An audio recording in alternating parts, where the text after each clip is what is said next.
You know how the Apple Watch got those cool new wristbands with the new Apple Watches, the ones that don't have a clasp, you just sort of stretch them onto your wrist? You would think that sizing those correctly would probably be doubly important, and it turns out you would be right, but here's a wrinkle.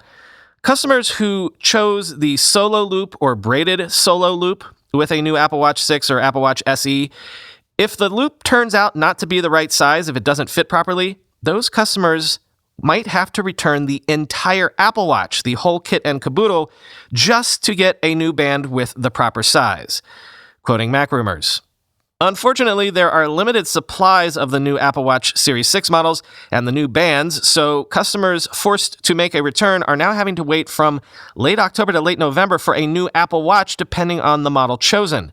There are complaints about Apple's return policy for the Apple Watch bands on Twitter, and a long discussion of the Solo Loop and Braided Solo Loop bands on the MacRumors forums.